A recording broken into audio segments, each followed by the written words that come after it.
C'est bien, c'est pas bien. Hey Jean-Luc, viens voir là. Oui. Putain, attends, on veut bouffer maintenant. Moi je veux bien raconter des conneries. Alors juste pour te dire, la dernière fois que j'ai pris la parole devant une noble assemblée comme ça, c'était pour ma grand-mère qui fêtait les 80 ans. 15 jours après, on l'a enterrée. Maintenant tu fais ce que tu veux.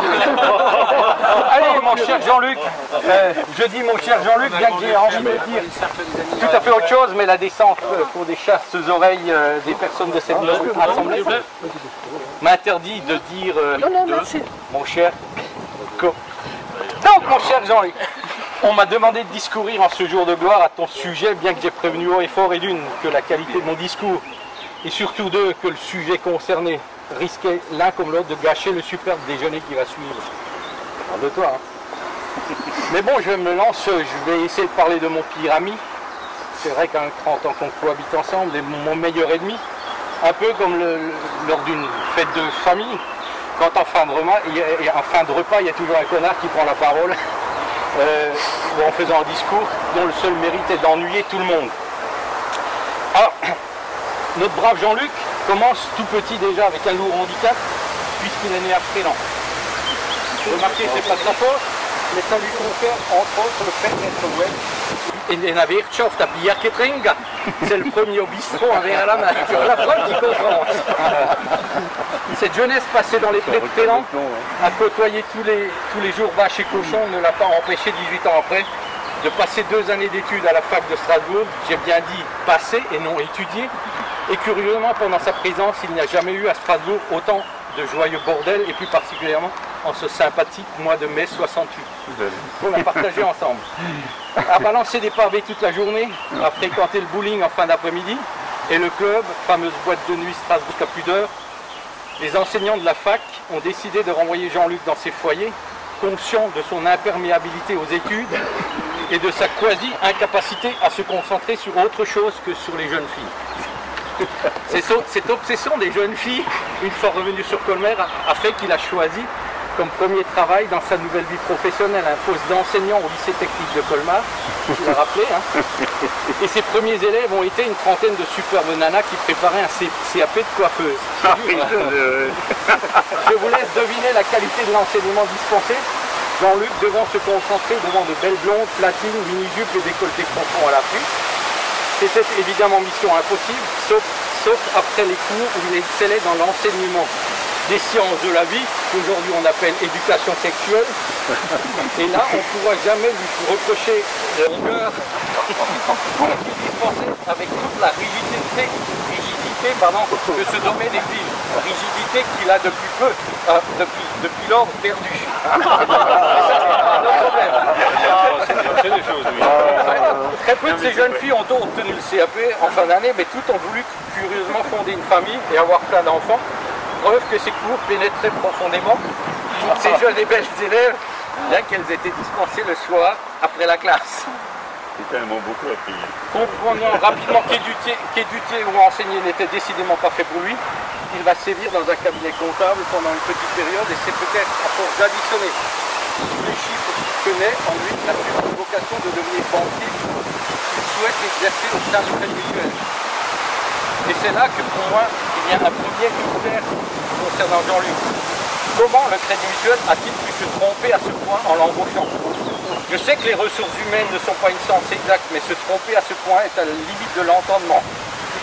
Il aurait, non, à leur décharge, à l'époque, on manquait cruellement de personnes. Et c'est peut-être ça qui peut expliquer cette erreur stratégique. Mais bon, le voilà stagiaire à la CFDT, parce qu'il y a des brebis qui ont fait la joie de sa prime jeunesse et de son adolescence. Qui était déjà. Et si vous permettez, juste une anecdote au sujet de la caisse de Fréland. Nouvelle création dans les années 70, peu de moyens financiers. On a rapidement trouvé des locaux. Il y avait l'originalité de Power. La consigne était que si une envie pressante se faisait sentir, il fallait tout simplement ranger les espèces dans le coffre-fort, fermer la caisse et se rendre au bistrot qui se trouvait à 100 mètres de la caisse. Cécile, tu t'en rappelles? Jean-Luc s'est très rapidement adapté à cette consigne et je pense que son amour immodéré de la bière provient de cette époque. Un pipi se faisant ressentir, il fonçait au bistrot pour soulager sa prostate et par pure politesse envers son hôte bistrotier, il commandait une bière qu'il buvait avec autant de plus de délectation que sa vessie était vide.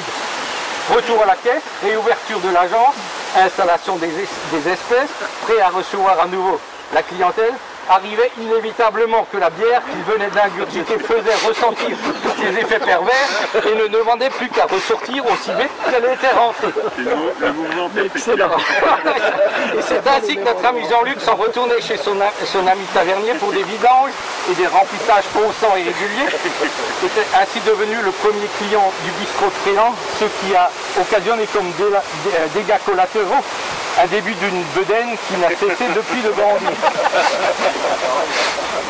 C'est durant cette période prélanaise que du haut de ces montagnes, Jean-Luc lorgnait sur la plaine d'Alsace en se disant que le paradis était indiscutablement par là-bas et que voir tous les jours des gens qui produisent du lait, il préférait nettement côtoyer des gens qui produisent du vin et c'est ainsi qu'il migre à la caisse de Turkheim en devenant chargé de clientèle. Une anecdote aussi, moi tu l'as rappelé, mais alors je ne vais pas modifier le discours pour autant, une anecdote aussi, c'est le directeur de l'époque qui a mené l'entretien sans en référer au président de la caisse. Imaginez Jean-Luc, il y a plus de 30 ans que ça, en pleine période hippie, la chemise ouverte aux 80 et des cheveux longs qui lui couvraient largement les épaules.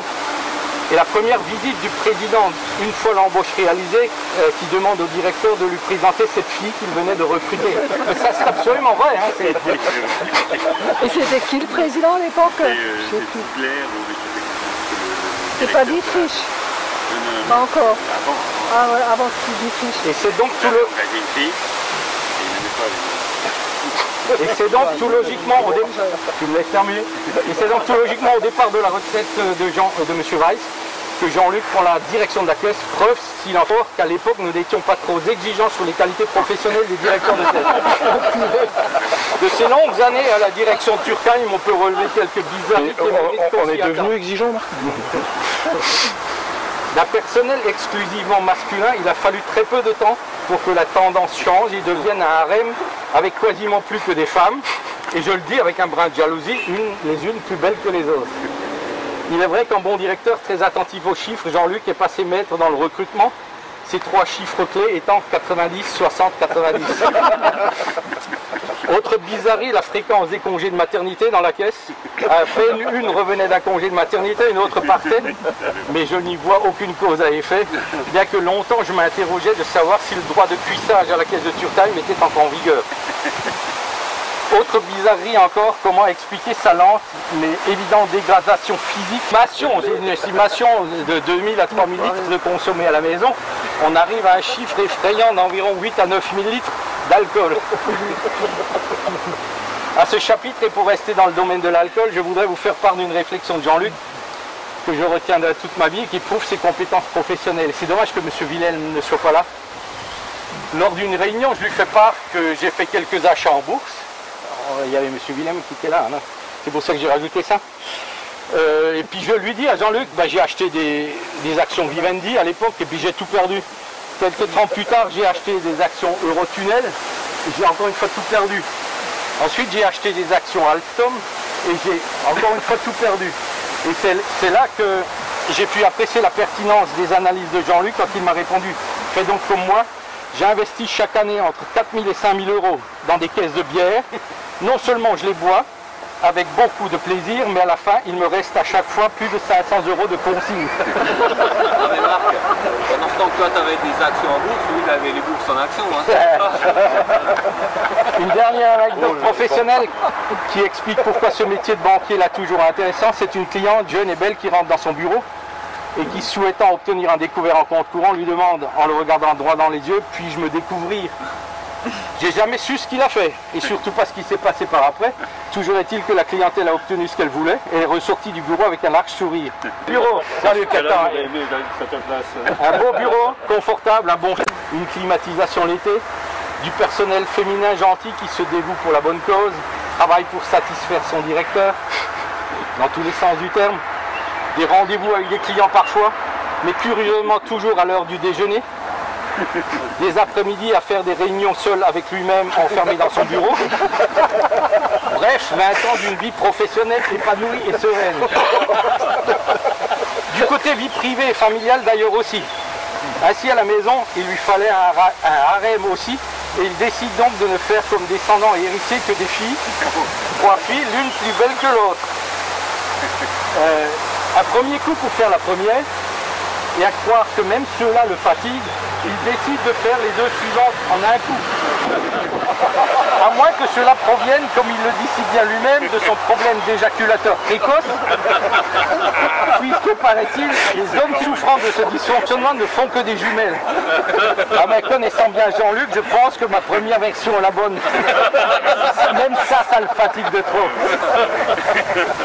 Une petite anecdote au sujet de ces filles qu'on mérite qu'on s'y attarde pour répondre à une demande de l'institutrice à l'époque quand ces gamines avaient 8 ans.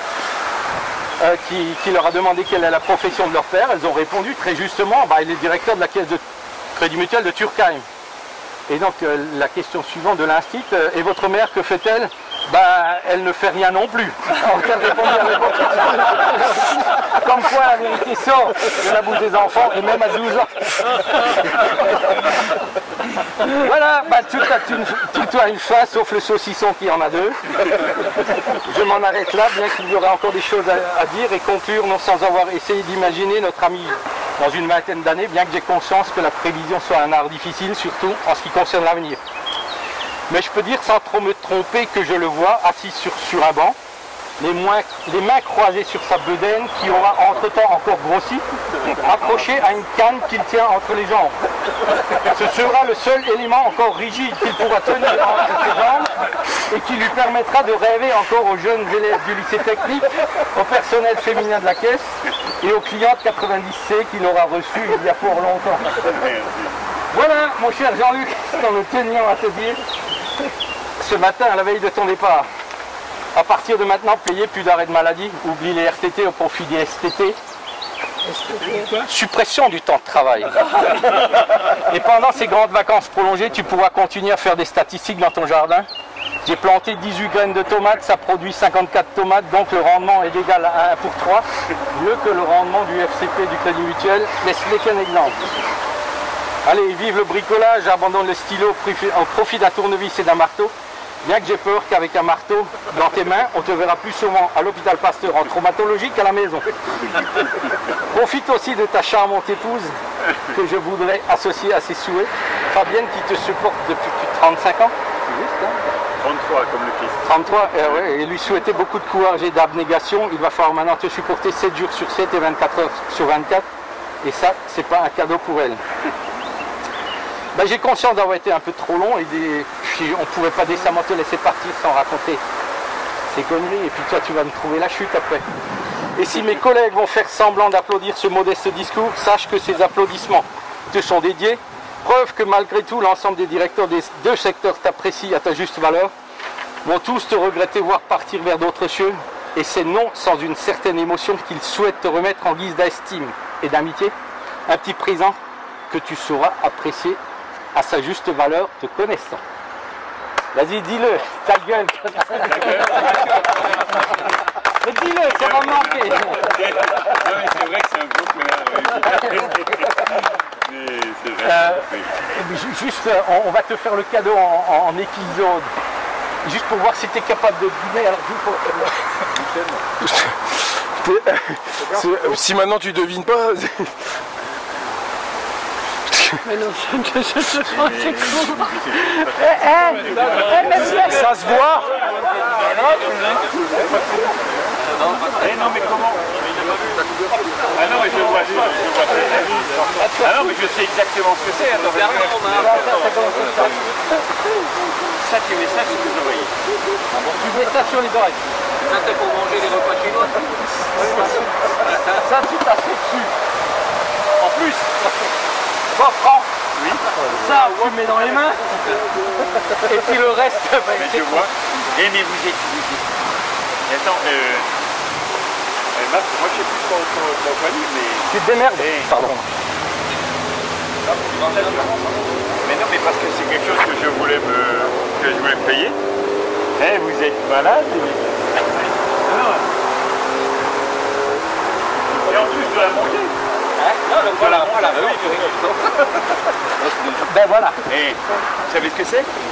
Une batterie électrolytique. Ce qui est génial, c'est que tu peux faire le bruit que tu veux. J'avais essayé ça. Tu peux faire un essai là? Le bas. On va y arriver Fais après. le bruit que tu veux, personne n'entend rien. Et... Ah oui, il y a le casque. Bon, Jean-Luc, et qu'on se comprenne, hein, Oh putain les mecs. c'est l'ensemble du... Eh les mecs, non mais attends, attendez. C'est David, Cécile, ben, même Sandrine. Si, ben bien sûr que si. On s'est tous associés. Là t'as mis mes filles dans le coup, ma femme. On est bien trahi que par les siens. Ouais, c'est vrai. Jean-Luc, on s'est aussi permis de t'imprimer ton expression favorite sur la t-shirt. C'est ce que tu mettras quand tu vois ta musique. Recto verso. L'expression du monde. Ah oui. Bah, il peut le mettre maintenant. Tu le mets là. Ah non, là, mais là, Allez, mets-le. tu dégonfles pas. Tu dégonfles pas, tu le mets. Ton ancien banquier, c'est leur ancien banquier. Non, à la cave. À la cave. Il faut tomber la chemise si tu veux le mettre. Oui, justement, parce qu'elle ne rentre pas. Non, mais Marc, non. Non, c'est pas mal, non, c'est l'ensemble des collègues du district, du secteur 16 et... Autant j'ai la combien grande 15 gueule, nous. autant j'ai la grande gueule, autant je... Et vous là, vous me faites plaisir. C'est ce qu'on souhaitait. Allez, va. Tu embrasses. Non, invite-toi à bouffer. Putain. Et maintenant, on arrête les conneries et on va bouffer. Ouais, voilà, ouais.